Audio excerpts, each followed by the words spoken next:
Hello बच्चों, मैं DG sir rankers Educare की तरफ से आज का हमारा जो लेक्चर्स है सॉलिड स्टेट का वो थर्ड लेक्चर है। बच्चों, हमने लास्ट क्लास में बात किया था एकक कोष्ठिका की। उसमें हमने देखा था कि एकक कोष्ठिका या एकक सेल या इकाई कोष्ठिका या इकाई सेल या उसी को बोलते हैं यूनिट सेल। तो बच्चों, यूनिट सेल होता क्या है?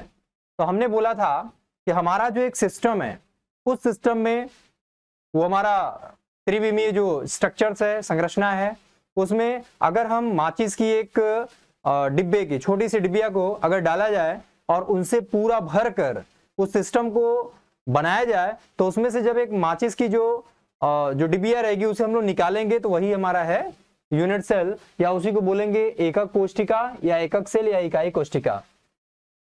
बच्चों, होता क्या है कि जब कभी भी हमको डिटेल में स्टडी करनी पड़ती है तो उसकी एक छोटी सी इकाई का हम स्टडी करते हैं तो इससे हमको पता चल जाता है कि वास्तव में हो क्या रहा है।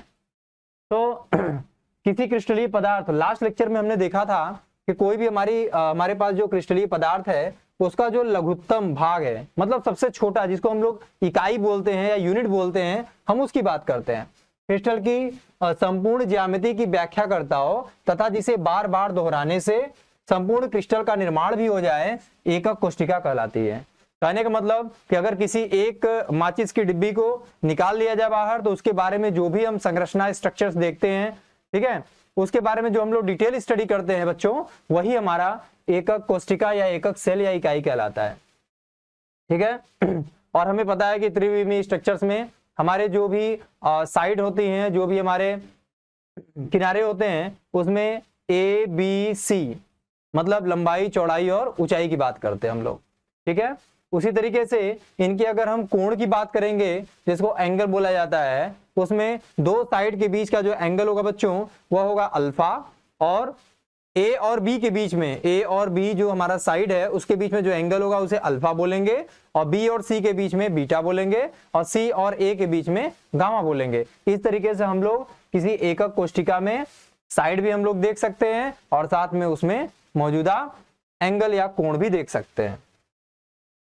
उसके बाद हमने देखा था समन्वय संख्या या कोऑर्डिनेशन नंबर। तो बच्चों, हमने ये कहा था कि अगर हम एटम का अरेंजमेंट, एटम को जो रखने का जो क्रम है, अगर हम परमाणु को अगर रखेंगे बच्चों तो उसके संपर्क में जितने भी परमाणु रहेंगे वह उसका क्या कहलाएगा? समन्वय संख्या या कोऑर्डिनेशन नंबर कहलाएगा। जैसे हमारे पास सपोज करिए कि हमारा स्फेरिकल एक एटम है, तो इनके सराउंडिंग में एक एटम, दो एटम, तीन एटम, चार एटम, तो हमारा ये हो जाएगा, इसका समन्वय संख्या या कोऑर्डिनेशन नंबर 4 हो जाएगा। उसी तरीके से अगर हमारा ये परमाणु है, परमाणु के चारों तरफ बच्चों अगर हम 6 एटम को लेकर जोड़ देते हैं तो हमारा ये कोऑर्डिनेशन नंबर या समन्वय संख्या 6 कहलाएगा। तो बेसिकली हम लोगों को कोऑर्डिनेशन नंबर 4 और कोऑर्डिनेशन नंबर 6 के बारे में जानना है। ठीक है। तो उसके बाद क्या है, तो इसमें कहता है कि किसी क्रिस्टलीय संरचना में कोई एक कण जितने अन्य कणों को स्पर्श करता है वह संख्या उस क्रिस्टल की समन्वय संख्या कहलाती है। इसमें समन्वय संख्या कहलाती है, ये तो हमको समझ में आ गया कि बच्चों ये कोऑर्डिनेशन नंबर है। उसके बाद एक टर्म आता है संकुल दक्षता या संकुल गुणांक, जिसको हम लोग बोलते हैं पैकिंग इफिशियंसी या पैकिंग फ्रैक्शन। तो बच्चों, ये होता क्या है? हमें पता है कि हम लोग पढ़ रहे हैं ठोस अवस्था। तो ठोस अवस्था में जो हमारे परमाणु होते हैं उन्हें हम लोग किस तरीके से रखे हुए हैं, रखने के बाद उसमें कितना जगह बचा हुआ है, वही उसका पैकिंग इफिशियंसी या संकुल दक्षता या संकुल गुणांक कहलाएगा। जैसे किसी क्रिस्टलीय संरचना में परमाणुओं के द्वारा घेरा गया आयतन तथा एकक कोष्ठिका के आयतन के अनुपात को ही संकुल दक्षता कहते हैं। मतलब कि अगर हम परमाणु को किसी क्रिस्टल्स में रखते हैं बच्चों तो उसमें उसने कितना जगह घेरा हुआ है, कितने आयतन में घेरा हुआ है, ठीक है, तो वो पूरा एकक कोष्ठिका जितने आयतन में घिरा हुआ रहेगा उनके अनुपात को संकुल दक्षता कहते हैं। और अगर हमने परसेंटेज की बात किया या प्रतिशतता की बात किया तो हम उसे बोलेंगे बच्चों प्रतिशत संकुल दक्षता। वो आगे जब हम लोग कैलकुलेट करेंगे तो हमें दिखाई देगा।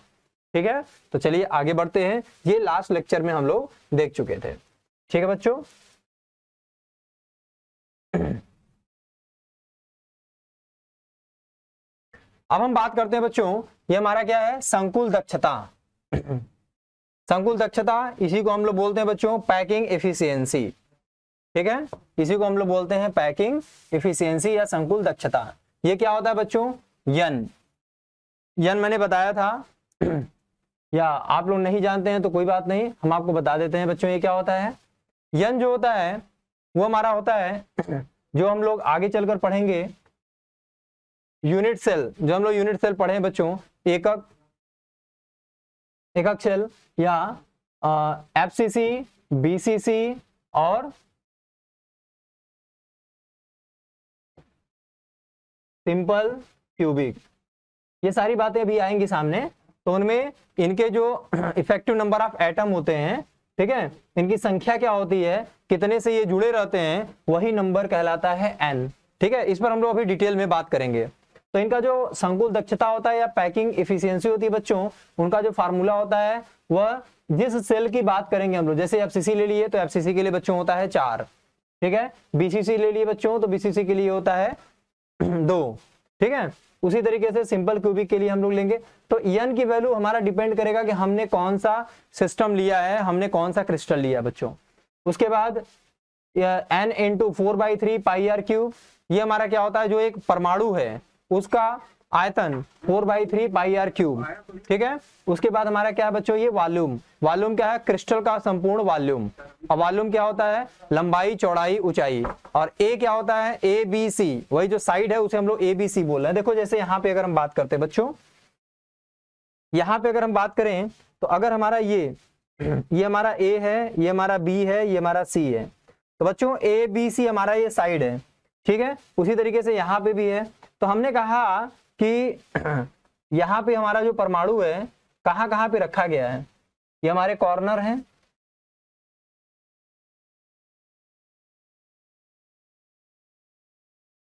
ये हमारे बच्चों कॉर्नर हैं। ध्यान दें कि यहाँ पे कॉर्नर पे हमने एटम रख दिया है, परमाणु रख दिया है।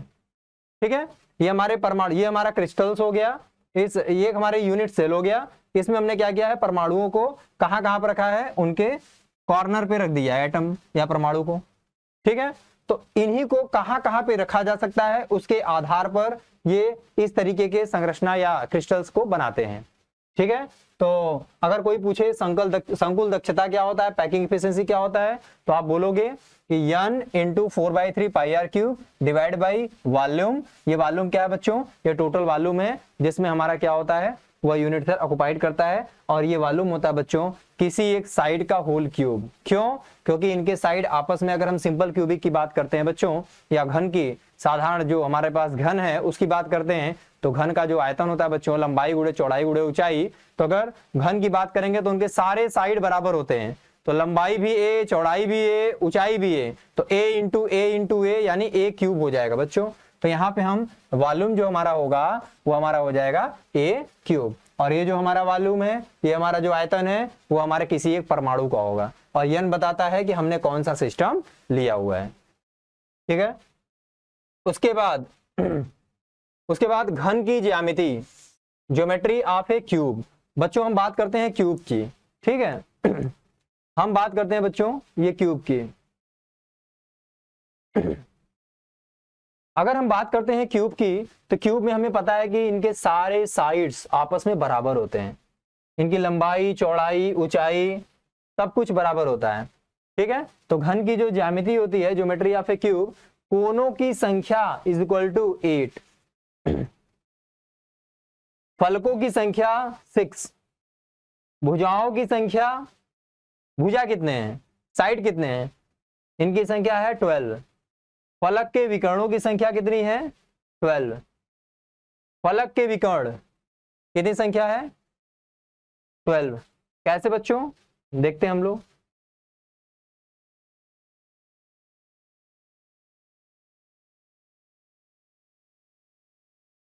ये हमारा बच्चों घन हो गया। ठीक, इसको हम यहाँ पे भी देख सकते हैं, बहुत ही खूबसूरत फिगर दिखाई दे रहा है, चित्र दिखाई दे रहा है। इस चित्र में हम लोग इधर से देखते हैं, तो यहाँ पे अगर हम इस फलक की बात करते हैं, तो इसमें विकर्ण बच्चों यही होगा, एक विकर्ण, ये हमारा दूसरा विकर्ण हो जाएगा। और यहां पे अगर हम सामने की बात करेंगे बच्चों, तो सामने वाला जो है फलक, उसमें भी 1 और 2 दो विकर्ण हो गए। कितने हो गए? 4। अब हम बात करते हैं साइड की। तो हमारे पास ये जो साइड है, ये हमारे पास जो बच्चों साइड है, ये वाला जो हमारे पास साइड है, साइड वाला जो फलक है बच्चों, इसमें दो विकर्ण होंगे। एक विकर्ण ये होगा बच्चों, एक विकर्ण ये होगा। कितने हो गए? दो पीछे, दो आगे फ्रंट पे, ये हमारा फ्रंट है, वो हमारा बैक है पीछे। 4, और ये हमारा बच्चों हो गया साइड वाला 2, 4 2 6। अब इस साइड वाला बच्चों, ये यहां पे भी 2 होंगे, एक और एक ये विकर्ण। तो कितना हो गया बच्चों? 2 पीछे, 2 आगे 4, और 2 साइड में 6, और 2 इस साइड। कितना हुआ बच्चों? 8। अब ऊपर वाला देख लें हम लोग। ऊपर वाला बच्चों देखें, तो ऊपर वाला जो फलक है उसमें भी 2 विकर्ण होंगे, एक विकर्ण और ये बच्चों दूसरा विकर्ण। 2 विकर्ण होंगे। तो बच्चों 2 विकर्ण ऊपर हो गए तो कितना हो गया? 10। 8 हुआ था, 2 और 10। अब नीचे वाला विकर्ण बच गया बच्चों। तो एक विकर्ण ये हो गया, एक विकर्ण ये हो गया। तो 10 और 2 12। कुल मिला जुलाकर हमने देख लिया कि यहां पे टोटल मिलाकर 12 विकर्ण हो गए। यहां पे हमें 12 विकर्णों की संख्या मिल गई। ठीक है। फिर घन विकर्णों की संख्या 4। घन विकर्ण क्या होता है बच्चों? घन मतलब होता है कि जो हमारा क्यूब है उसमें जो संपूर्ण बॉडी है उसमें कितने विकर्ण होंगे। तो बच्चों देखा जाए, ये हमारा क्या हो गया? घन हो गया। ये हमारा घन है बच्चों। तो यहां पे कौन कौन से विकर्ण हो सकते हैं? तो एक और ये हमारा एक हो गया। ये हमारा वहां से लेके, सपोज करिए हमारा पूरा सिस्टम है, पूरा एक क्रिस्टल सिस्टम है बच्चों, यूनिट सेल है। ठीक है, यूनिट सेल की बात कर रहे हैं। एक छोटे से पार्ट को निकाल लिए बाहर, उसकी बात कर रहे हैं। एक पूरे क्रिस्टल सिस्टम में से एक छोटी सी माचिस की जो डिबिया है उसको बाहर निकाल रहे हैं, तो उसके बारे में स्टडी कर रहे हैं। तो क्यूब हमारे पास है, तो 7 क्रिस्टल सिस्टम में हमने क्यूबिक सिस्टम लिया है, यानी घन वाला लिया है। तो घन को अगर हम लेते हैं बच्चों, तो इसका वाला जो कॉर्नर है, यहाँ वाला जो हमारा बैक साइड वाला है, उसका ऊपर वाला जो कॉर्नर है उसको ले जाकर हम वहां पे मिला देते हैं। एक हो गया बच्चों। ऐसे ही वहां से ऊपर से यहाँ पे मिलाएंगे 2। उसी तरीके से उसका ऊपर वाला और वहां के नीचे वाले से मिल गया 3। इसी तरीके से ऊपर वाला वहां से इसके यहाँ मिला देंगे 4। तो कुल मिला जुलाकर घन का जो विकर्ण की संख्या होगी बच्चों वह 4 हो गई। जरा फिगर में देख लें, ये पीछे वाला है, इसके फ्रंट वाले पे मिल गया, पीछे वाले का फ्रंट वाला 1 हो गया। यहां वाला यहां पे मिल गया 2 हो गया। मतलब वहां से वहां, वहां से यहां, वहां से यहां। अच्छा, ऊपर वाला बच गया। अभी ये वाला बचा हुआ है, ये कहां से मिलेगा? ये वाला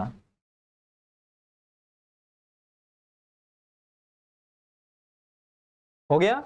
उसी तरीके से उसी तरीके से इनको हमने यहां से मिलाया। उसके बाद तो ये जो हमारा बैक वाला का कॉर्नर है बच्चों, ये वाला जो बैक वाला का कॉर्नर है वो फ्रंट वाले की नीचे वाले से मिला, और यहाँ के बैक वाले का ऊपर वाला कॉर्नर यहाँ के नीचे वाले से मिला। ठीक है, 2 हमारे हो गए। तीसरा ये फ्रंट वाला है, उसी तरीके से यहां से भी कहां मिलेगा? वहां वाला ऊपर से कहां मिलेगा? इसके नीचे, इसके नीचे से कहां से मिलेगा? ये। ठीक है, तो हमारा ये बनके तैयार हो गया। कुल मिलाकर 4 विकर्ण हो गए बच्चों, 4 विकर्ण। ठीक है, किसका? घन का। उसके बाद घन के केंद्रों की संख्या वह 1 होगा। घन के केंद्रों की संख्या बच्चों 1 होगा। केंद्र क्या होगा घन में? यही जो बीचों बीच दिख रहा है आपको,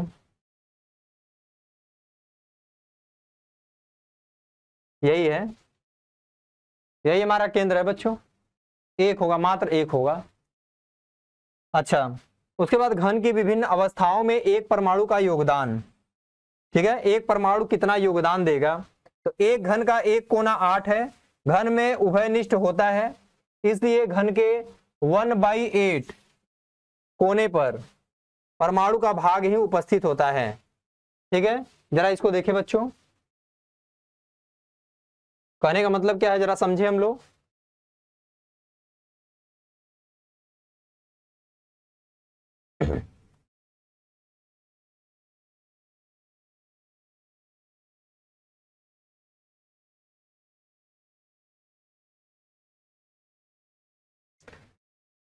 इसमें देखेंगे बच्चों, बहुत आसानी से, बहुत आराम से हम लोग समझेंगे इस चीज को।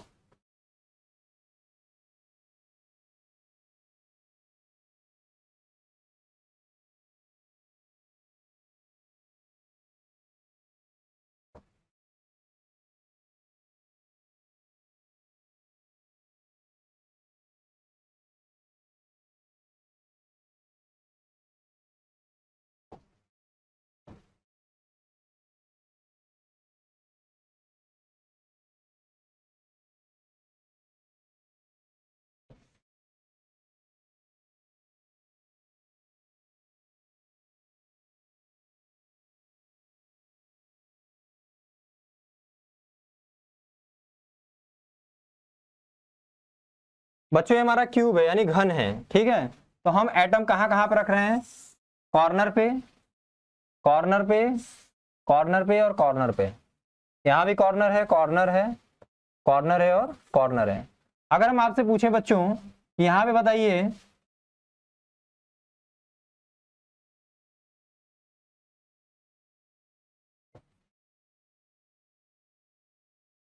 कॉर्नर कितने हैं, तो आप लोग बोलोगे 8 कॉर्नर है, ठीक है। उसी तरीके से अगर मैं पूछूं बच्चों बताओ इसमें फलक कितने हैं, फलक, ये कॉर्नर पे परमाणु हमने रखा है, उसकी संख्या हमने ले दिया 8, ठीक है।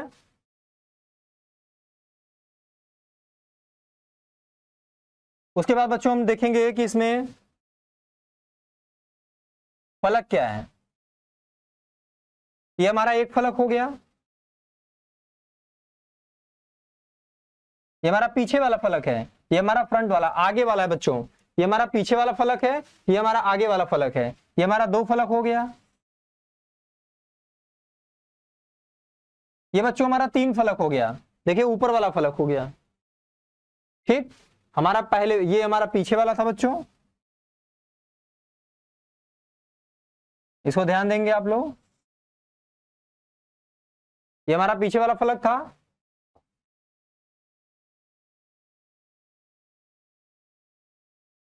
ये बच्चों हमारा आगे वाला फलक है, आगे वाला फलक है।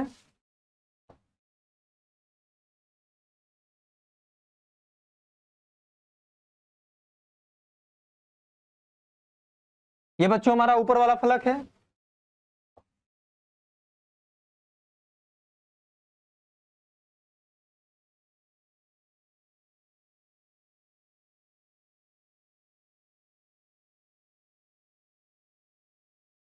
ये बच्चों हमारा नीचे वाला फलक है। कितने हो गए, पीछे वाला था, आगे वाला था 2, एक ऊपर और एक नीचे 3, और ऑटोमेटिक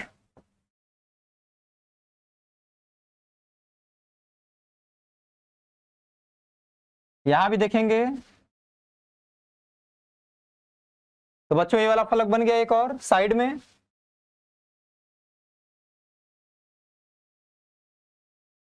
और यहां पे भी साइड में बन गया बच्चों।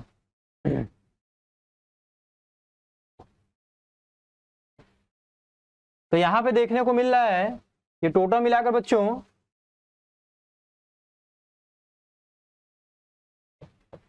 फलक कितने हो गए, 6। फलक की संख्या कितनी होगी बच्चों, 6 फलक हो गए, ठीक है। कोने कितने हो गए, कोने हो गए 8, कोने 8 हो गए। अब हम बात करेंगे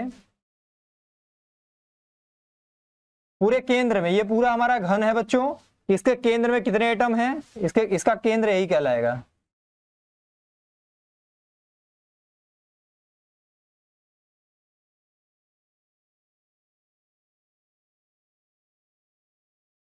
ये बच्चों कहलाएगा केंद्र, ठीक है, ये हमारा कहलाएगा केंद्र।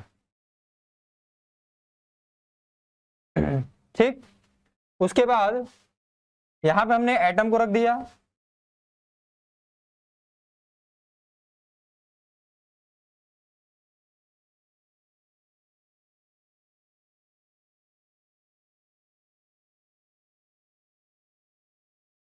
ये बच्चों हमने एटम रख दिया। कितने एटम दिखाई दे रहे हैं? 1 2 3 4 5 6 7 8, 8 कोने पर हमने परमाणु को रख दिया बच्चों। उसके बाद फलक कितने हो गए? 6, कोने कितने हो गए? 8, केंद्र, घन के केंद्र पर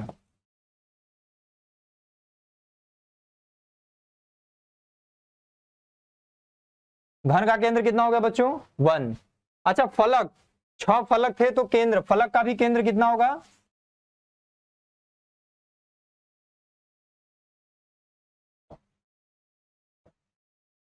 फलक का केंद्र 6 होगा, क्योंकि फलक 6 हैं तो उनका केंद्र बीचों बीच, देखिए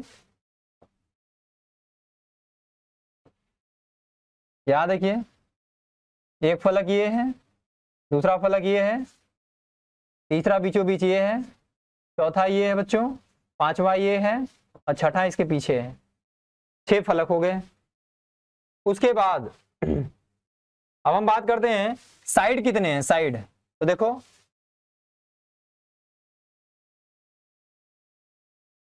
यहां बच्चों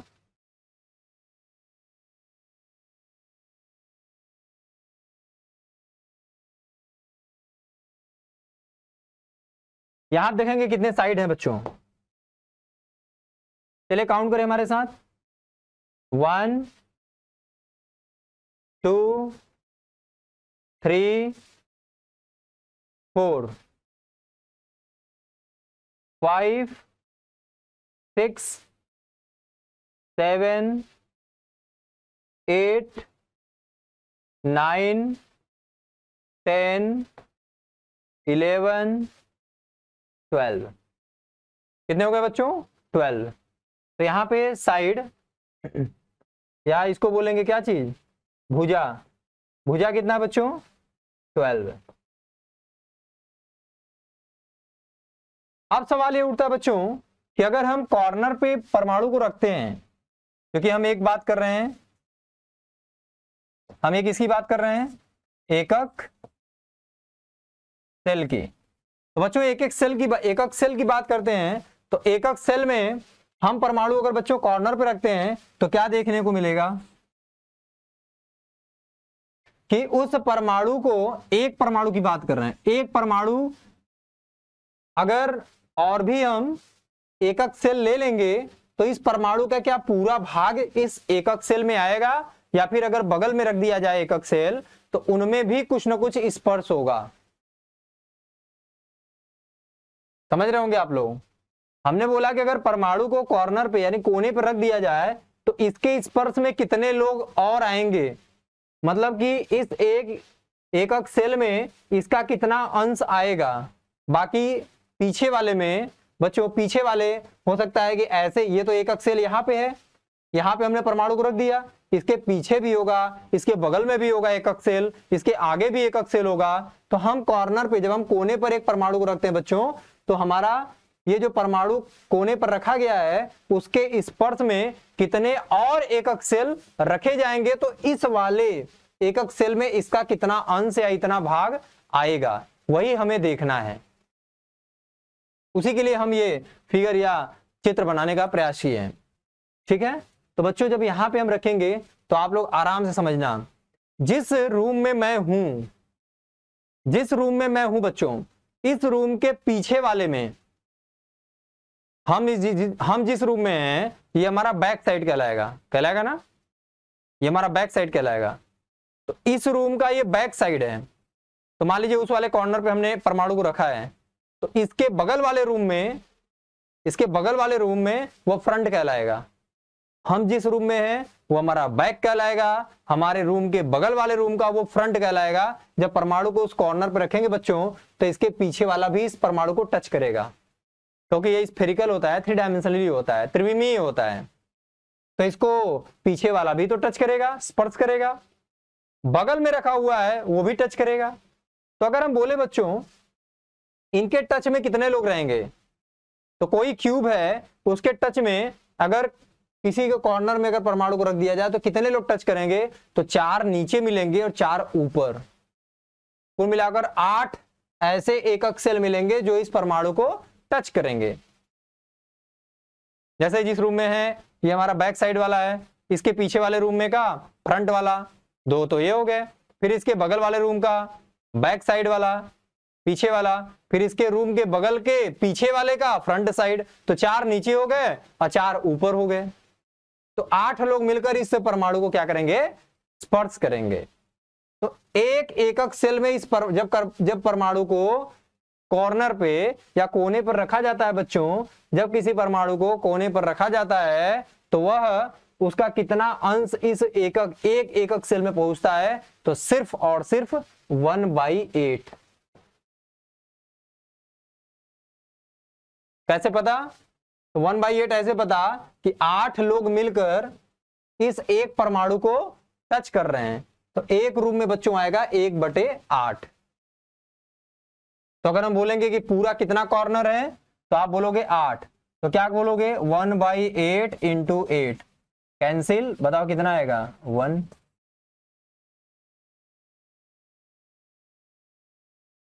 यही है 1। उसी तरीके से बच्चों अगर हम बात करते हैं फलक की, बात करते हैं कि अगर हमने परमाणु को कहां पर रखा,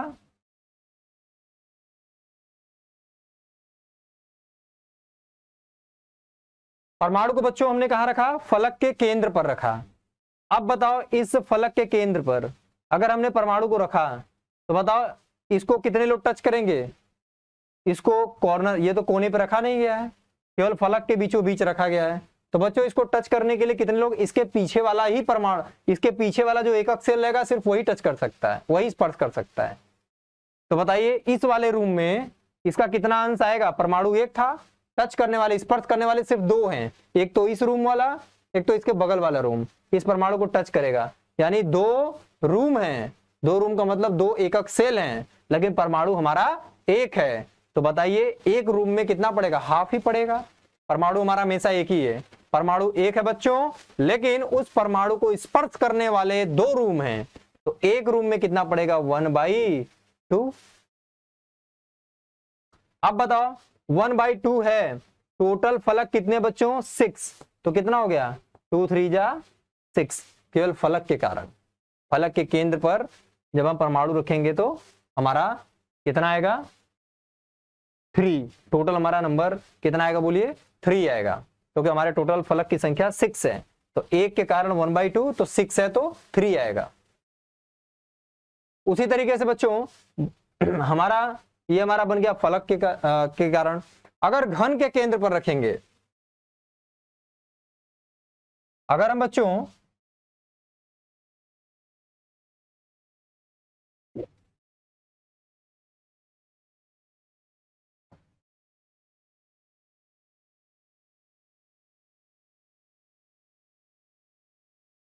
ये हमारा घन है बच्चों, इसके केंद्र पर अगर हम रखें, ये हमारा केंद्र हो गया, इसके केंद्र पर एटम रखेंगे बच्चों, तो इसको टच करने वाले कोई नहीं है, अगल बगल एकक सेल नहीं है। कहने मतलब कि अगर एकक सेल के बीचों बीच अगर हम ले आकर परमाणु को बैठा दें तो उन्हें टच यानी स्पर्श करने वाले कोई नहीं रहेंगे, इनका मतलब इनका पूरा पूरा अंश मिल जाएगा 1, पूरा पूरा अंश मिल जाएगा 1, इसका मतलब इनका नंबर कितना हो जाएगा 1 हो जाएगा।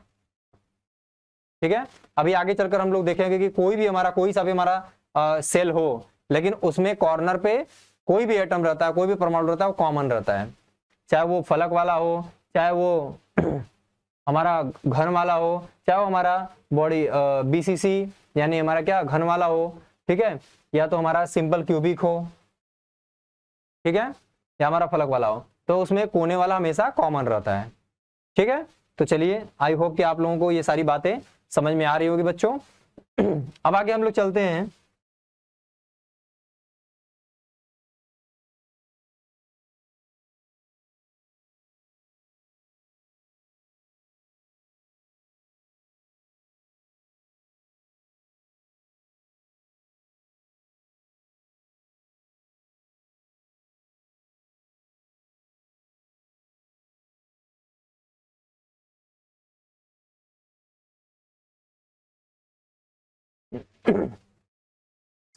तो यहां तक आप लोगों को समझ में आ गया होगा बच्चों जो हम बता रहे थे। उसके बाद ये जो हमारा लिखा हुआ है,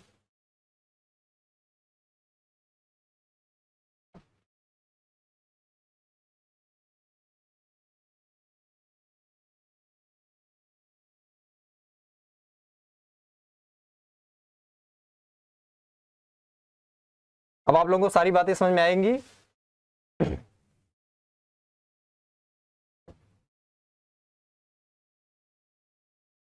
यहां देखेंगे घन का एक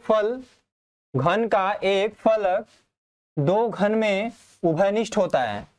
मतलब कि अगर हम जो हमारा घन है बच्चों, जो एकक सेल है, जो हमारा घन है, अगर उसके फलक पर अगर कोई परमाणु को रख दिया जाए तो उसके पीछे वाला टच करेगा, स्पर्श करेगा, और इस रूप में तो एक के कारण 1/2 पड़ेगा। वही यहाँ पे बता रहा है, घन का एक फलक दो घन में उभयनिष्ठ होता है, इसलिए घन का एक 1/2 फलक पर परमाणु का भाग उपस्थित होता है। ये सारी बातें हम लोग डिटेल में कर चुके हैं।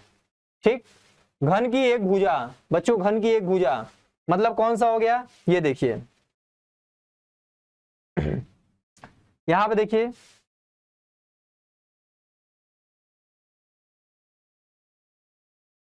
मैं हर एक फिगर के लिए, हर एक पार्ट को समझने के लिए अलग अलग फिगर बना रहा हूं। यहां देखिए बच्चों, ये हमारा क्या है, ये हमारा भुजा है। अगर भुजा पर अगर कोई परमाणु रख दिया जाए तो इसके ऊपर वाला भी होगा, इसके ऊपर भी क्यूब होगा बच्चों। तो इसके ऊपर जब घन होगा तो उसका नीचे वाला सिरा यहां पे टच करेगा। इस क्यूब का ऊपर वाला इसके ऊपर रखे क्यूब का नीचे वाला, और इसके पीछे वाले का, इस रूम के पीछे वाले का ऊपर वाला, और इस रूम के पीछे वाले के ऊपर वाले का नीचे वाला, कुल मिलाकर 4 लोग इसको टच करेंगे बच्चों। इसलिए एक रूप में एक ही ये जो रूम है, एक ही जो घन है उसमें आएगा 1/4। मतलब इस परमाणु को टच करने वाले 4 क्यूब हैं, 4 घन हैं, इसलिए एक घन में इसका अंश जो आएगा बच्चों यह 1/4 होगा। इसलिए यहाँ पे लिखा हुआ है 1/4 भाग उपस्थित होता है। एक घन का केंद्र किसी भी दूसरे घन में उभयनिष्ठ नहीं होता है, इसीलिए घन के केंद्र पर एक पूरा परमाणु उपस्थित होता है। कौन किसकी बात कर रहे हैं बच्चों, इसकी बात कर रहे हैं। ये देखिए, इनमें कोई उभयनिष्ठ नहीं होता है, कोई इसको टच नहीं करता है, कोई इसको स्पर्श नहीं करता है, यह पूरा का पूरा कॉमन रहता है, पूरा पूरा बीच में आता है, इसीलिए इसका पूरा पूरा संख्या संपूर्ण होता है, इसलिए पूरा पूरा 1 मानते हैं बच्चों।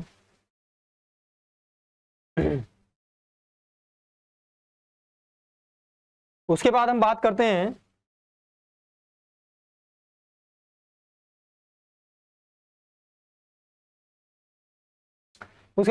बच्चों फलक विकर्ण और घन विकर्ण की लंबाई।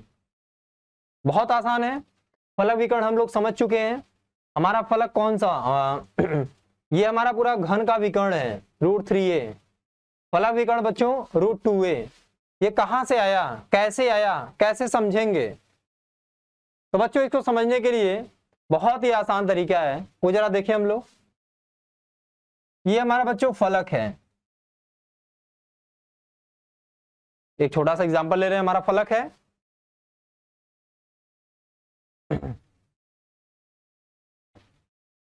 हमारा ये फलक है, और अगर हम बात करें फलक है तो ये हमारा फलक का विकर्ण हो गया। तो हमें पता है बच्चों कि हमारे पास पाइथागोरस थ्योरम है, पाइथागोरस प्रमेय, इसकी लंबाई a है, और चूंकि हमारा ये घन है तो ये भी लंबाई a ही होगा। भुजा की लंबाई a है। अगर कोई 90 अंश का कोण बनाता है तो हमारा जो ये कर्ण होगा वह क्या होगा, भुजा का स्क्वायर रूट में, तो क्या हो जाएगा बच्चों, अंडर रूट में ए स्क्वायर प्लस ए स्क्वायर, तो क्या हो जाएगा बच्चों 2a स्क्वायर, यहां से a बाहर चला जाएगा तो बचेगा a√2। हमारा ये क्या हो गया, फलक का जो विकर्ण है बच्चों वो हमारा a√2 आ गया। तो यहाँ पे जो हमारा a√2 है वो हमारा फलक का विकर्ण हो गया। ठीक है, यहाँ पे कैसे लिया हुआ है, ये देखिए हमारा लिया हुआ है, ये हमारा क्या है, फलक है बच्चों, ये हमारा फलक है। ठीक है, ये हमारा फलक है और ये 90 डिग्री और हमारा विकर्ण है, तो हमारा ये कितना आ गया √2a। उसी तरीके से हम बात करते हैं घन का, घन के विकर्ण की बात करते हैं। तो बच्चों घन के विकर्ण के लिए थोड़ा सा समझना पड़ेगा, बहुत आसान है, इसको जरा हम लोग देखें।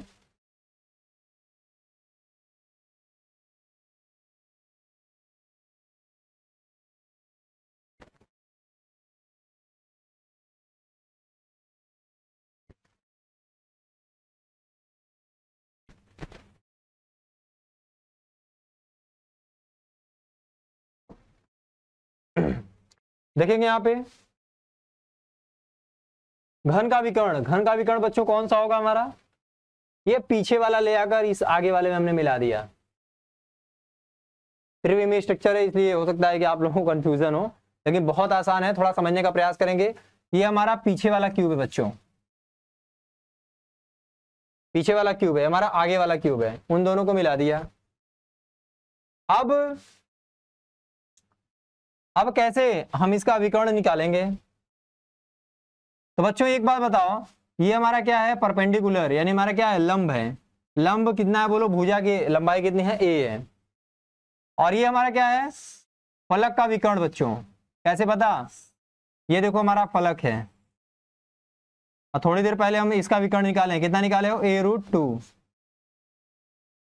ये हम निकाले a√2, ये a है। बताओ अब ये नया वाला जो विकर्ण होगा, जो पूरे संपूर्ण घन का जो विकर्ण होगा वह क्या होगा, ये हमारा 90 डिग्री है।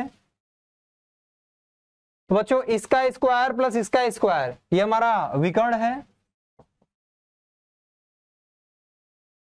तो कैसे निकालोगे, a स्क्वायर प्लस a√2 का होल स्क्वायर अंडर रूट, बच्चों क्या हो जाएगा a स्क्वायर प्लस √2 इंटू √2 क्या हो जाएगा a स्क्वायर 2 यानी 2a स्क्वायर। तो बच्चों 2a स्क्वायर और a स्क्वायर कितना हुआ 3a स्क्वायर, a स्क्वायर बाहर चला जाएगा तो हो जाएगा a√3।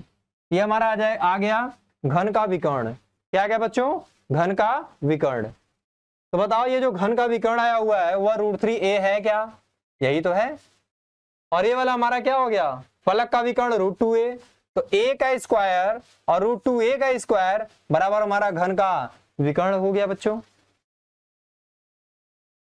तो ये देखिए यहां पे लिखा हुआ है दो निकटस्थ फलक केंद्रों के मध्य की दूरी,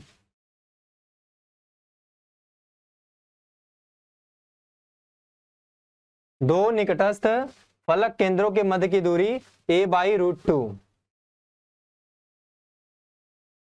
दो निकटस्थ किनारों के केंद्रों के मध्य की दूरी a/√2। त्रिभुज ABC में पाइथागोरस प्रमेय से AC = √AB² + BC², ये हमारा आ गया बच्चों √2a। और त्रिभुज DAC में पाइथागोरस प्रमेय से DC = DA² + AC², कुल मिलाकर वही लिखा हुआ है बच्चों। और यहाँ पे हमारा आ गया √3a, ये फलक विकर्ण की लंबाई होगी बच्चों √2a, और ये हमारा हो गया घन विकर्ण की लंबाई। तो आसानी से बच्चों हम इसका कैलकुलेशन कर सकते हैं कि कैसे हमारा ये फलक का विकर्ण आ गया और कैसे हमारा ये घन का विकर्ण आ गया। उसके बाद अगला है हमारा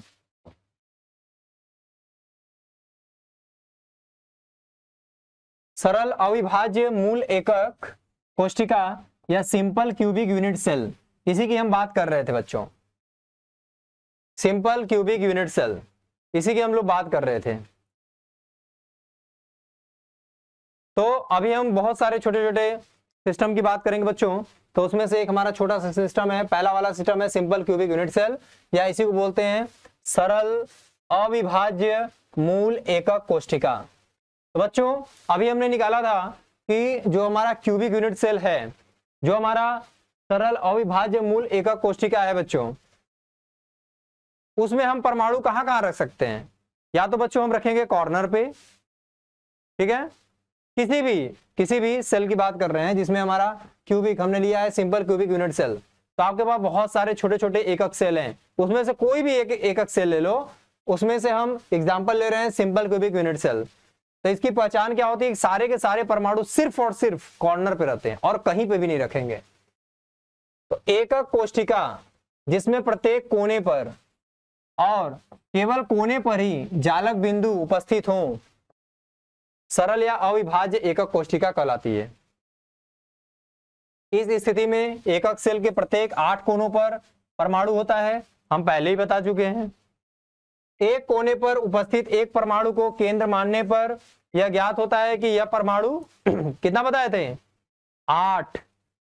8 एकक सेल को टच करता है, स्पर्श करता है, तो एक एकक सेल में कितना पड़ेगा? 1/8। ज्ञात होता है कि यह परमाणु समान दूरी पर स्थित अन्य 6 परमाणुओं से घिरा होता है। इस प्रकार इसकी समन्वय संख्या 6 होगी। यदि समन्वय मतलब कोऑर्डिनेशन नंबर, मतलब कितने परमाणु इसको टच करेंगे, यह तो 6 क्रिस्टल से जुड़ा रहेगा, स्पर्श में रहेगा। 8 क्रिस्टल से यह जुड़ा रहेगा, लेकिन इस परमाणु को टच करने वाले 6 लोग होंगे, इसलिए कोऑर्डिनेशन नंबर 6 है। यदि एकक सेल की भुजा की लंबाई a है तो दो निकटस्थ परमाणुओं के मध्य की दूरी कितनी होगी? 2a होगी। तो भुजा की लंबाई a और परमाणु त्रिज्या r में संबंध, तो कहने का मतलब ये है कि अगर हम एक परमाणु हमारा ये है, एक परमाणु ये है हमारा,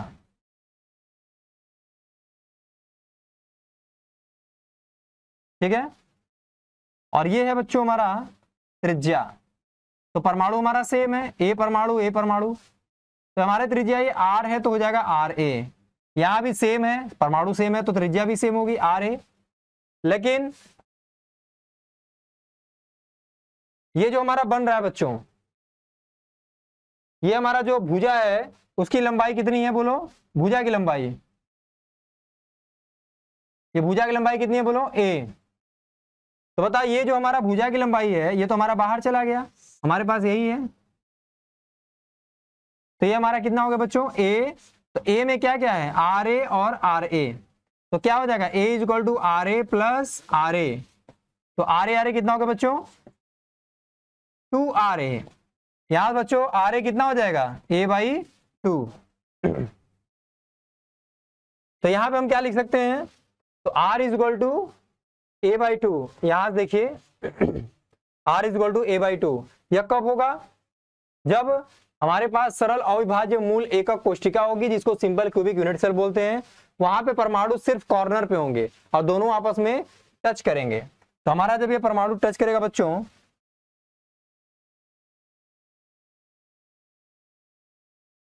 तो यहां पे एक परमाणु, यहां पे दूसरा परमाणु, ठीक है। ये हमारा क्या है बोलो? A है, A हमारा भुजा है और इसमें 2 त्रिज्याएं शामिल हैं, तो R और R कितना हो गया बच्चों? 2R। तो 2R = A या R = a/2। इस चीज को हमें समझना पड़ेगा, ठीक है।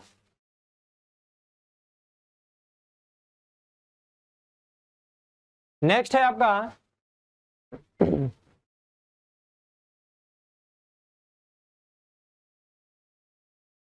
नेक्स्ट है बच्चों आपका एकक सेल में उपस्थित परमाणुओं की संख्या। अब बता, एकक सेल में उपस्थित परमाणु की संख्या कितनी होगी? तो हमने अभी बताया था कि अगर 8 क्रिस्टल किसी एक परमाणु को टच करेंगे बच्चों, तो एक क्रिस्टल में यानी एक एकक सेल में कितना आएगा? 1/8 आएगा। तो कितना हो गया? इस स्थिति में प्रत्येक कोने पर एक परमाणु या आयन उपस्थित होता है, इसलिए सरल घनीय एकक सेल कुल कितना हो जाएगा? 1/8 × 8, और इसको कट करेंगे तो आ जाएगा 1 परमाणु या आयन रखता है। अब आ जाएंगे हम लोग संकुलन क्षमता। तो बच्चों संकुलन जो क्षमता है हमारा, वो क्या है? Packing efficiency. तो हमने बोला था कि थोड़ा सा आप लोग वेट करोगे और थोड़ी देर बाद आप लोगों को n की वैल्यू पता चल जाएगी कि n का मान कैसे निकालते हैं, कहाँ निकालते हैं, कब निकालते हैं, वो सारी बातें हम लोग करेंगे। तो बच्चों पैकिंग इफिशियंसी का फार्मूला जो होता है n into 4/3 pi r cube होता है बच्चों, और ये नीचे होता है वह टोटल आयतन होता है। तो आयतन तो हमारा क्या है, लंबाई चौड़ाई ऊंचाई, जो कि सारा का सारा भुजाएं क्या है, ए है, यानी ए क्यूब हो जाएगा। यहाँ पे n की वैल्यू 1 होती है। कैसे पता, हम बात कर रहे हैं एकक सेल, मतलब हम बात करते हैं कौन सा वाला, कौन सा हम लोग बात कर रहे हैं बच्चों, सिंपल क्यूबिक की बात करते हैं। तो सिंपल क्यूबिक जो हमारा है बच्चों, उसमें परमाणु कहां पे रहता है, हमेशा कोने पर रहता है। तो उसके कारण हम लोग निकाले थे बच्चों, तो कितना आया था 1/8 इंटू 8, यानी 1 परमाणु आया था। वही n की संख्या होती है। तो यहाँ पे बच्चों 1 लिखेंगे into 4/3 pi r cube. R कितना निकाले थे, r is equal to a/2। तो r का क्यूब है बच्चों, मतलब a/2 का होल क्यूब है, और डिवाइड बाय बच्चों a क्यूब। a क्या है, लंबाई चौड़ाई ऊंचाई, जो पूरा भुजा का क्यूब है। ठीक है, तो यहाँ पे बच्चों हो जाएगा a cube divide by 2 into 2 into 2 यानी 8, और यहाँ पे a क्यूब कैंसिल हो जाएगा। ठीक है, उसके बाद यहाँ पे 3 इंटू कितना हो जाएगा, 2 इंटू 2 इंटू 2। तो यहाँ बच्चों यहाँ टोटल कैलकुलेशन जब आप करोगे तो कैलकुलेशन करने के बाद आपका कितना आ जाएगा बच्चों, 52.4 आएगा, और जब इसमें 100 से बच्चों मल्टीप्लाई करोगे तो हमारा आ जाएगा 52.4%। ठीक है, यहाँ पे देखो लिखा हुआ है n की इज इक्वल टू 1। ये कहां से आया, ये हमारा आया बच्चों जब हम परमाणु को कोने पर रखे थे, तो एक एकक सेल में कितना कंट्रीब्यूशन था 1/8, टोटल कॉर्नर टोटल कोना कितना है 8, उसको सॉल्व करेंगे तो 1 आएगा बच्चों, वही हमारा n इज इक्वल टू 1 होगा। आयतन कितना होगा, a का क्यूब, और यहाँ पे रेडियस यानी त्रिज्या कितनी होगी बच्चों, a/2। तो यहाँ पे क्या है, त्रिज्या का क्यूब, तो त्रिज्या का क्यूब कितना होगा बच्चों, a/2 का क्यूब। यहाँ से हम लोग सॉल्व करेंगे तो हमारा आ जाएगा 52.4, और इसमें पैकिंग परसेंटेज हम लोग देखेंगे तो 100 से मल्टीप्लाई करेंगे तो 52.4% आ जाएगा। इस तरीके से हम लोग बच्चों एकदम सरल ये घनी वाला हम लोग सिंपल क्यूबिक यूनिट सेल को हम लोग फाइंड आउट कर लेते हैं, जिसका परसेंटेज आता है 52.4%। ठीक है,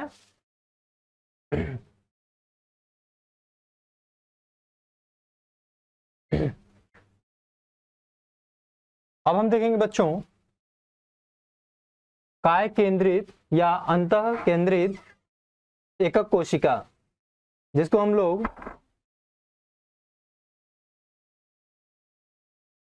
हम लोग बॉडी सेंटर्ड क्यूबिक या बीसीसी के भी नाम से जानते हैं। तो बच्चों एकक कोशिका जिसमें प्रत्येक कोने के साथ साथ निकाय के केंद्र पर भी जालक बिंदु उपस्थित होते हैं। जालक बिंदु क्या होता है बच्चों, वो पॉइंट जहां जहां पर, या वह केंद्र जहां जहां पर हम परमाणु को रख सकते हैं, वो हमारा जालक बिंदु कहलाता है। उसके बाद हमने बोला था कि किसी भी हम लोग, चाहे वो काय केंद्रित हो, चाहे अंतः केंद्रित एकक कोशिका या बॉडी सेंटर्ड क्यूबिक के नाम से जानते हैं, किसी भी सेल की बात करते हैं बच्चों, तो उन सेल में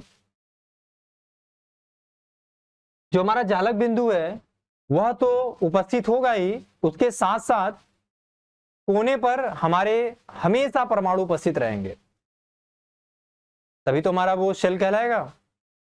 तो कहते हैं कि एकक कोशिका जिसमें प्रत्येक कोने के साथ साथ, ये याद रखना है आपको, कोने के साथ साथ, कोने पर तो परमाणु रहेगा ही, उसके साथ साथ कहां पर हो सकता है, काय केंद्रित एकक कोशिका। हम लोग पढ़े थे क्या चीज, बॉडी सेंटर्ड बीसीसी, मतलब पूरा जो घन है उसके केंद्र पर एटम या परमाणु को रखे गए हैं। ठीक है, यहाँ केंद्रित परमाणु 8 समान दूरी पर स्थित परमाणुओं से घिरा होता है। जैसे बच्चों यहाँ पे आप लोग को दिखाई दे रहा होगा कि ये जो हमारा केंद्र पर परमाणु है, ये हमारा आगे वाला फलक है, ये हमारा पीछे वाला फलक है।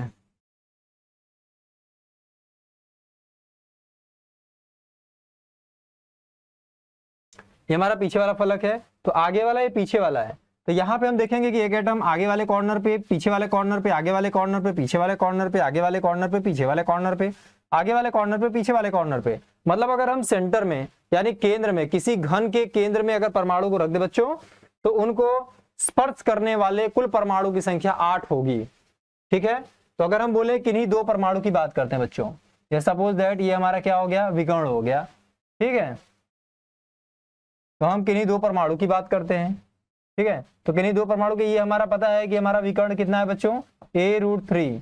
तो a√3 पूरा है, तो इनका आधा क्या होगा, आधा, तो क्या हो जाएगा बच्चों, a√3 डिवाइड बाई 2। तो दो परमाणुओं के मध्य समीपस्थ या समीपतम दूरी क्या हो जाएगा बच्चों, a√3/2। देखिए यहां पे हमने क्या किया है, परमाणु को रखा है, यहां पे देखिए परमाणु को हमने रखा है, इसके संपर्क में कॉर्नर वाले आएंगे और इधर कॉर्नर वाले आएंगे, या इधर की बात करेंगे तो ये वाले कॉर्नर वाले आएंगे। ठीक है, और ये वाले कॉर्नर आएंगे। ठीक है, तो बच्चों ये हम दूर दूर दिखा रहे हैं, देखने में लग रहा होगा कि ये फेस पे है। ठीक है, इसको हमको दिखाना पड़ रहा है, लेकिन आप लोग इस चीज को समझोगे कि अगर हमारे केंद्र पर, पूरे घन के केंद्र पर अगर परमाणु रखा गया है, तो आप समझ सकते हो कि उसके अपोजिट वाला जो विकर्ण होगा या अपोजिट वाला जो कॉर्नर होगा, कोना होगा, उससे ये टच में रहेगा। ठीक है, तो इस चीज को हम लोग आसानी से समझ सकते हैं। ये त्रिविमीय स्ट्रक्चर है बच्चों, यहाँ पे दिख रहा होगा कि कैसे कैसे पार्ट को काट करके हम लोग यहाँ पे दिखाया। इसका ये वाला पोर्शन इतना आएगा, इसका ये वाला पोर्शन कॉर्नर वाला है, और यहाँ पे सेंटर में एक एटम रखा गया है। ठीक है,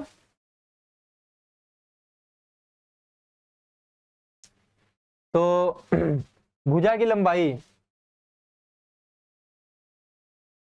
तो बात करते हैं बच्चों भुजा की लंबाई, भुजा की लंबाई और परमाणु त्रिज्या r। ठीक है, तो भुजा की लंबाई बच्चों वही हमारा a है, और परमाणु त्रिज्या क्या है बोलिए, r। इसमें संबंध क्या होगा, रिलेशन क्या होगा। ठीक है, तो किसी दिए गए घन विकर्ण में अनुदिश सभी परमाणु एक दूसरे को स्पर्श करते हैं, और घन कितना हो जाएगा, √3a = 4r। कहने का मतलब क्या है बच्चों, हम देख रहे हैं BCC स्ट्रक्चर, BC संरचना हम लोग देख रहे हैं। तो जरा बताओ, ये हमारा बच्चों घन है, ये हमारा घन है। ठीक है, और इस घन की बात करेंगे तो हमारा परमाणु कहां पर रखा गया है, इस केंद्र पर, और इसके कांटेक्ट में कितने कितने लोग हैं, ये कॉर्नर वाले हैं, यहां भी ये कॉर्नर वाले हैं। ठीक है, तो अभी हमने पढ़ा था कि यहां पे बच्चों, यहां पे हम लोग देखेंगे ये हमारा कितना आया था बच्चों, √3a। इसका बेटा कितना आएगा, r। ये जो कॉर्नर पे परमाणु रखा गया है उसका त्रिज्या कितना आएगा, r। जो केंद्र पर रखा गया है, घन के केंद्र पर रखा गया है, उसका व्यास पूरा हम लोग लेंगे, मतलब r और r यानी 2r, पूरा पूरा डायमीटर लेंगे, व्यास लेंगे। और ये क्या होगा बच्चों, ये हमारा r होगा, क्योंकि हमारा ये इसका सेंटर इस एटम, ये परमाणु पर रखा गया है। तो हमारा कुल मिलाकर √3a के बराबर r r r r, कुल कितने r हो गए बच्चों, 4r = कितने हो गए बोलो, 4r = √3a। ठीक है, तो क्या हो जाएगा बच्चों, 4r = √3a। ठीक है, 4r = √3a। यहां से r की वैल्यू कैसे निकाल सकते हो, √3a डिवाइड बाई 4।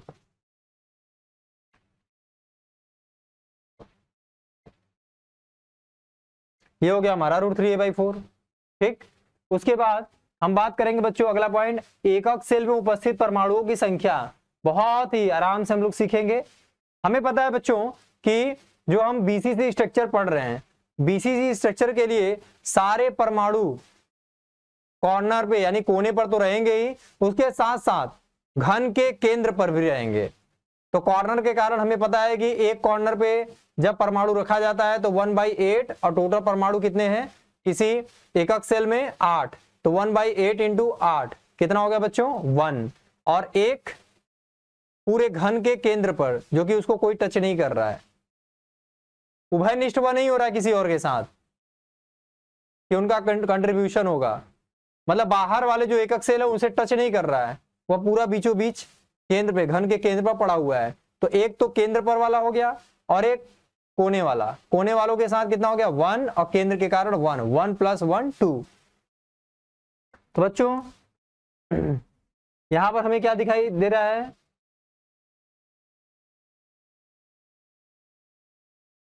एकक सेल में उपस्थित परमाणुओं की संख्या 1/8 × 8, ठीक है, प्लस 1 × 1, क्योंकि पूरा पूरा एक ही हमारा क्या है घन है, उसमें एक ही केंद्र पर है, तो 1 + 1 = 2। तो परमाणु एकक सेल में 2 हो गए। अब बात करते हैं ये किनारे वाला, किनारे मतलब क्या है बच्चों, कोने वाला, और ये क्या है काय केंद्र। काय केंद्र मतलब क्या होता है, जो हमारा पूरा संपूर्ण बॉडी है उसका केंद्र, घन का केंद्र। अब हम बात करते हैं इस स्थिति में घन के प्रत्येक कोने पर एक परमाणु या आयन उपस्थित होता है। इस प्रकार 1/8 × 8 कोनों का योगदान = 1 है, जबकि एकक सेल में काय केंद्रित परमाणु 1 है। तो जब बच्चों प्रत्येक काय केंद्रित एकक सेल में कुल परमाणुओं की संख्या 1 + 1 = 2 परमाणु या 2 आयन्स होंगे। इसे हमें समझना है कि बीसीसी के लिए जो कुल परमाणुओं की संख्या होगी बच्चों वो हमारा 2 होगा, एक काय के केंद्र पर और एक कॉर्नर पे होगा कोने के कारण।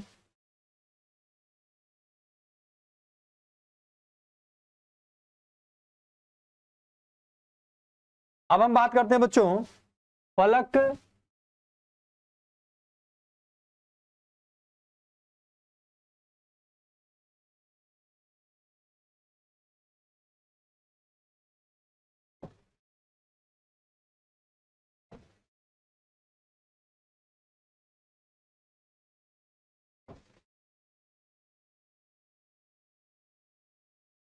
अब हम बात करेंगे फलक युग्म के केंद्र बिंदुओं पर भी जालक बिंदु उपस्थित हो, अंतः केंद्रित एकक कोशिका कहलाती है। इस प्रकार के ब्रेवेस जालक केवल विषम लंबाक्ष तथा एकांताक्ष प्रकार की एकक कोशिकाओं में ही पाया जाता है, ठीक है। Number of atoms per unit cell in cubic close pack structure of atoms, ठीक है। कहने मतलब क्या है बच्चों कि अभी हमने जो पढ़ा, एक तो पढ़ लिया हम लोग ने सिंपल क्यूबिक, दूसरा पढ़ लिया बॉडी सेंटर्ड क्यूबिक बीसीसी। उसी तरीके से एकक सेल हमारा किस टाइप का है, एक तो सरल घनीय है, दूसरा काय केंद्रित घन यानी बीसीसी है, तीसरा बच्चों फलक केंद्रित घन यानी एफसीसी है। तो एकक सेल में अगर सरल घनीय की बात करेंगे तो केवल कोनों पर होते हैं, परमाणु की संख्या बच्चों कहां पे होता है, सिर्फ और सिर्फ कोनों पर होता है। अच्छा तो कितना हो जाएगा 8 × 1/8, क्योंकि 8 कोने हैं तो इनका क्या हो जाएगा, अच्छा केंद्र पर ये नहीं होते हैं, फलक पर भी नहीं होते हैं, तो परमाणु प्रति एकक सेल में परमाणु की संख्या 1 होगी। कणों के द्वारा घेरा गया आयतन कितना होगा बच्चों, 52.4 होगा। हम निकाल चुके हैं परसेंटेज में, प्रतिशतता में बात कर रहे हैं। दूसरा बात करते हैं काय केंद्रित घन यानी बीसीसी की बात कर रहे हैं, मतलब संपूर्ण जो हमारा घन है उसके यानी संपूर्ण जो हमारा काय है उसके केंद्र पर परमाणु रखेंगे तो क्या हो जाएगा 8 × 1/8। ये किसके कारण हो गया बच्चों, कोनों पे। और केंद्र पर पूरे घन के केंद्र पर 1 होगा, फलक पर कोई नहीं होगा, तो 1 और n यानी क्या हो गया 1 and 1 टोटल जोड़ेंगे तो बच्चों 2 हो गया। इनका परसेंटेज देख लेंगे बच्चों तो 68% आएगा, इसका बीसीसी का। उसके बाद बच्चों फलक केंद्रित घन एफसीसी की बात करते हैं। इनका कोनों के कारण तो 1/8 × 1/8 करेंगे तो 1 आ जाएगा।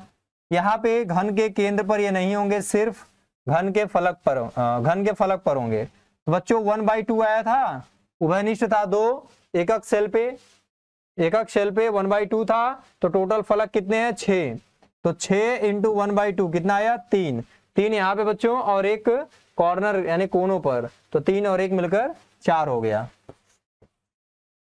यहाँ पे प्रतिशत की बात करेंगे कि कणों के द्वारा घेरा गया आयतन जो प्रतिशत है बच्चों वो हमारा 74% है, ठीक है। तो उपरोक्त विवेचन से यह स्पष्ट होना चाहिए कि अंतःजालक का निर्माण बिंदु करते हैं, कोई रेखाएं नहीं करती हैं, ठीक है बच्चों।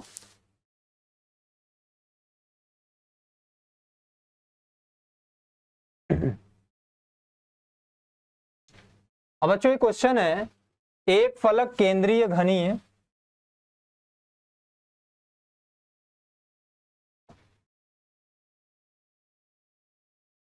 एक फलक केंद्रीय घनीय क्रिस्टल युक्त तत्व, परमाणु भार है 60 का घनत्व 6.23 ग्राम पर सेंटीमीटर क्यूब, तो एकक सेल के किनारे की लंबाई क्या होगी?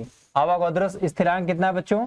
6.02 इंटू 10⁻23। तो बच्चों डेंसिटी बराबर क्या होता है? Mass by volume. बच्चों अगर हम बात करेंगे कि डेंसिटी इक्वल टू क्या होगा? जेड। जेड मतलब क्या है? वही जो हम एन की वैल्यू रख रहे थे वही हमारा जेड है यहाँ पे, ठीक है। उसके बाद यहाँ क्या है बच्चों? मोलर मास, ठीक है, किसका है? जो हम परमाणु लिए हुए हैं, डिवाइड बाई हमारा बच्चों भुजा कितना है जो हमारा दिया रहेगा? ए क्यूब इंटू हमारा जो अवोगाड्रोस स्थिरांक है वो हमारा क्या है? Na, ठीक है। तो यहां पर क्या क्या दिया हुआ है बच्चों उसको हम लोग निकालेंगे। डेंसिटी दिया हुआ है कितना है? 6.23, तो 6.23 इज इक्वल टू बच्चों मोलर मास कितना दिया हुआ है? 60 दिया हुआ है। और हमारा कौन सा है? एक फलक केंद्रीय घनीय क्रिस्टल। तो फलक के लिए अभी हमने निकाला था बच्चों कि कितना होता है? कोने के कारण, कोनों के कारण कितना होता है बच्चों? 1 प्लस 1 हो गया। और फलक के कारण, फलक के केंद्र के कारण कितना था? 3, तो 3 कितना था? 4। तो बच्चों यहाँ पे क्या लिखोगे?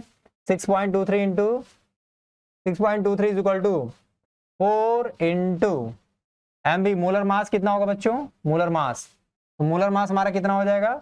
60 डिवाइड बाई हमारा ए कितना है? नहीं दिया हुआ है, पूछा है, इंटू अवोगाद्रो नंबर कितना है बच्चों? 6.02 इंटू 10⁻23। यहां से बच्चों हम लोग ए क्यूब फाइंड आउट कर देंगे, ए क्यूब की गणना कर लेंगे। कितना हो जाएगा? ए क्यूब इधर भेज दो, उधर बचेगा बच्चों 4 इंटू 60 डिवाइड बाई कितना हो जाएगा? 6.23 इंटू 6.02 इंटू 10⁻23। यहां से बच्चों क्या हो जाएगा? यहां से आप कैलकुलेट कर सकते हो 240 इंटू ऊपर क्या चला जाएगा? 10⁻⁻23 डिवाइड बाई 6.23 इंटू 6.02, ठीक है। यहाँ पे बच्चों क्या कर सकते हैं? a is equal to under root में होल क्यूब ले लेंगे, under root cube 240 into 10⁻⁻23 divide by 6.23 into 6.02। इनको कैलकुलेट कर लेंगे। और यहां से बच्चों हमारा जो ए आया हुआ है ना वो हमारा आया हुआ है भुजा। भुजा कौन सा? जो हमने घन लिया हुआ है,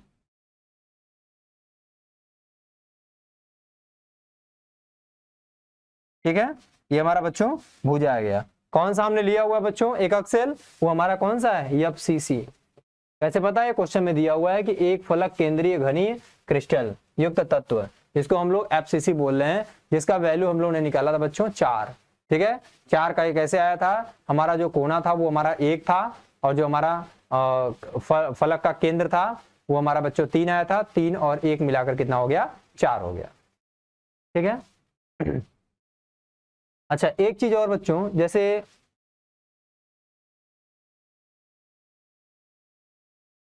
जैसे हमने बोला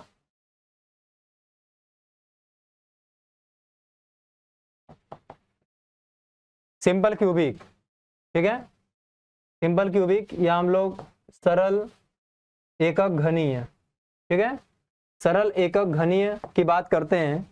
उसमें क्या था बच्चों कि हमारा जो परसेंटेज आया था 52.4% आया था, ठीक है। तो इसमें हमने देखा था कि हमारे जो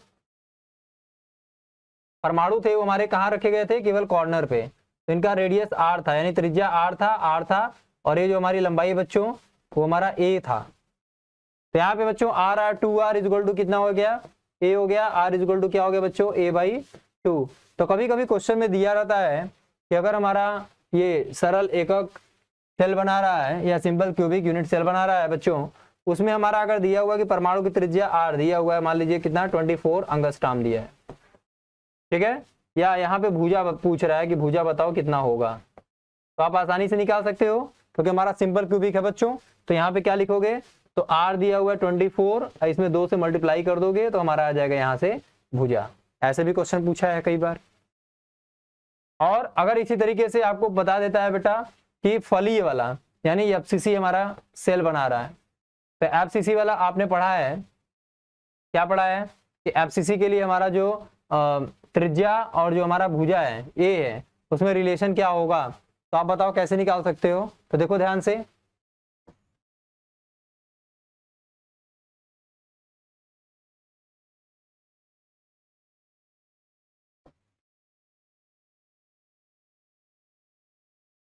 अगर हम बात करते हैं बच्चों, इसमें से एक कोई फेस ले लो, ठीक है, फेस की बात कर रहा हूं मैं, ये हमारा फेस हो गया। फेस के सेंटर पे बच्चों हमने परमाणु को रख दिया, और कॉर्नर पर तो हो गए ही, यहाँ भी कॉर्नर पर तो होंगे ही। बच्चों ध्यान देने वाली बात है कि अगर हमारा ये जो विकर्ण है हमारा आ चुका है a√2, और हमें पता है बच्चों कि ये हमारा रेडियस यानी त्रिज्या r है, ये r है, ये r है और ये r है, ठीक है। तो ये 4 बार r आया हुआ है बच्चों, तो यहाँ पे 4r इक्वल टू हो जाएगा, 4r हो जाएगा। और 4r इक्वल टू क्या हो जाएगा बच्चों, a√2। यहां से r क्या हो जाएगा बच्चों, a√2 डिवाइड बाई 4। बच्चों यहाँ पे हम लिख सकते हैं a√2 डिवाइड बाई 4 को लिख सकते हैं 2 into 2।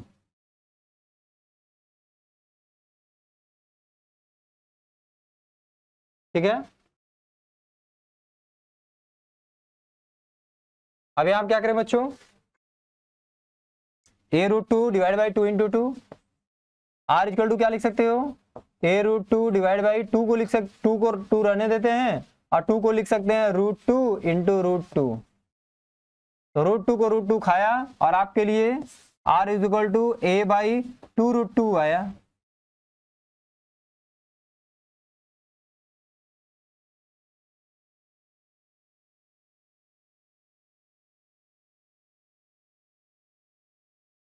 r equal to a/2√2 आया। तो आप चाहे यहां से बोल सकते हो कि परमाणु का जो त्रिज्या होता है वह अगर फलक वाला बना रहा है, ठीक है, फलक वाला सेल बना रहा है, तो वहां पे जो r और a में जो रिलेशन होगा, ठीक है, जो संबंध होगा बच्चों, वह त्रिज्या और एड्ज लेंथ यानी भुजा के डिवाइड बाई, मतलब अनुपात 2/√2, ठीक है, 2√2 a/2√2 के रेशियो के बराबर होगा। ठीक है, या इसी को हम लोग बोल सकते हैं a√2/4। यहां से भी कैलकुलेट कर सकते हैं और यहां से भी कैलकुलेट कर सकते हैं। इस बात को हमें और आपको समझना पड़ेगा। ठीक है, इसी तरीके से थोड़ी देर पहले हमने देखा था, तो बच्चों क्या देखा था,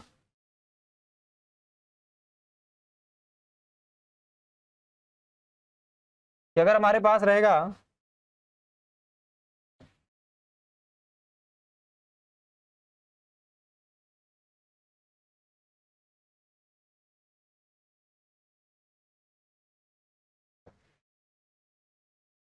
एटम को हमने सेंटर पे रख दिया है, हमारा कॉर्नर पे है, ये भी हमारा क्या है, कॉर्नर पे है।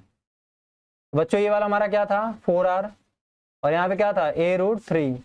तो हम यहाँ पे लिख सकते हैं 4r is equal to √3a, या r इज इक्वल टू क्या लिखोगे, √3a/4। तो यहाँ से हमको 3 रिलेशन मिल गया बच्चों। अगर हमारे पास सिंपल क्यूबिक है तो हमारे पास रिलेशन क्या था, r is equal to a/2। अगर हमारा एफसीसी है तो हमारे यहाँ पे क्या आएगा बच्चों, r is equal to √2a/4। बच्चों यहाँ पे अगर यहाँ पे आएगा हमारा BCC, तो हमारा इसके लिए क्या आ जाएगा, r is equal to √3a/4।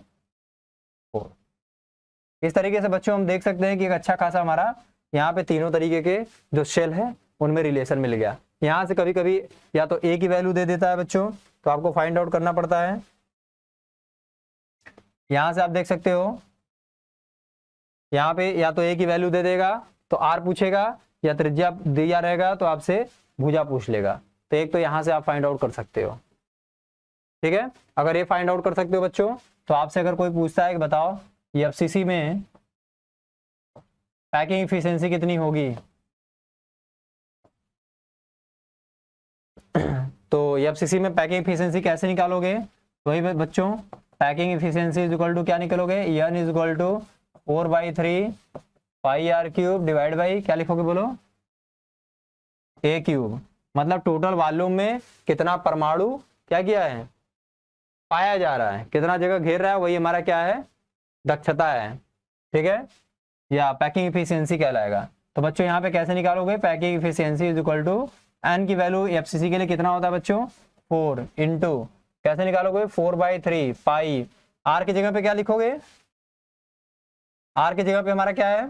ये बॉडी सेंटर के लिए है, फेस सेंटर के लिए बच्चों हमारा क्या है? √2a/4। तो यहाँ पे क्या लिखोगे? 4 इंटू 4/3 पाई। आर की जगह पे क्या लिखोगे बच्चों?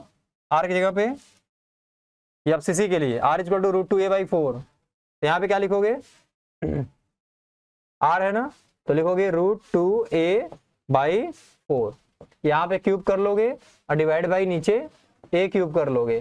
तो यहाँ से a क्यूब हो जाएगा, a क्यूब बच्चों क्या हो जाएगा बोलिए? कैंसिल हो जाएगा। तो जो हमारा परसेंटेज आएगा एफसीसी के लिए बच्चों, वो हमारा देखेंगे 74% आएगा। मतलब सारा कुछ कॉमन रहेगा, बस यहाँ पे जो रेडियस है वह एड्ज के साथ या भुजा के साथ जो हमारा संबंध है उसको हम लोग यहाँ से वैल्यू पुट कर देंगे बच्चों, तो हमारा ये आ जाएगा। इसी तरीके से हमारा बीसीसी के लिए है,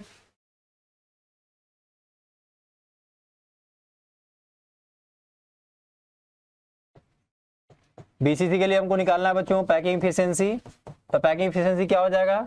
n is equal to 4/3 pi r cube divide by a cube. ठीक है, तो packing efficiency is equal to बच्चों बीसीसी के लिए कितना था? 2 इंटू 4/3 पाई कितना है? 22/7। आर क्यूब की जगह पे क्या लिखोगे? अभी क्या निकाले थे? √3a/4। क्या है ना, √3a/4 का whole cube divide by a cube. a cube cancel. उसको खूब सॉल्व करिएगा। सॉल्व करने के बाद बच्चों आएगा आपका packing efficiency is equal to 68%। तो हम लोग बच्चों रेडियस, आज हम लोग ने क्या क्या सीखा? हम लोग ने सीखा बच्चों कि इनका कंट्रीब्यूशन क्या है। ठीक है, किसी एकक सेल के अगर बगल में एकक सेल लिखा रहेगा तो उसमें एक एकक सेल में कितना अंश आएगा, ये हमने सीखा। फिर हमने देखा कि हाँ, हमारे पास जो सरल एकक सेल है उनका पैकिंग एफिशिएंसी कितना होगा, दक्षता कितना होगा बच्चों, एफसीसी का कितना होगा और बीसीसी का कितना होगा। दूसरी बात हमने क्या सीखा कि हमारे पास जो त्रिज्या और भुजा है उनके बीच में संबंध क्या है, उस पे क्वेश्चंस आते हैं, उसको हम लोग ने देखा। और एक लास्ट में हमने एक प्रॉब्लम सॉल्व किया जिसमें हम लोग ने घनत्व के बारे में पढ़ा कि घनत्व density by mass by volume होता है, उसको हम लोग कैसे सॉल्व कर सकते हैं। तो उस चीज को हम लोग ने सॉल्व करा। ठीक है, तो इसके बाद का जो लेक्चर होगा बच्चों वो बहुत ही इंपॉर्टेंट होगा, उस चीज को आप लोग देखिएगा, देखना ना भूलिए। अगला वाला लेक्चर्स इसी समय पे, ठीक है, इसी एडुकेयर में, रैंकर्स एडुकेयर, ये जो आप लोगों को प्रोवाइड कर रहा है ये बिल्कुल बच्चों निःशुल्क है। इनसे रिलेटेड अगर आपको कोई प्रॉब्लम आती है तो आप जरूर कमेंट में बोलेंगे, ताकि अगले आने वाले जो लेक्चर्स होंगे उसमें जो भी प्रॉब्लम्स होंगी उसको हम लोग इम्प्रूव करने की कोशिश करेंगे। और किसी भी तरीके का कोई भी प्रॉब्लम्स आपको अगर होता है तो आप कमेंट बॉक्स में लिख सकते हैं। Thank you so much.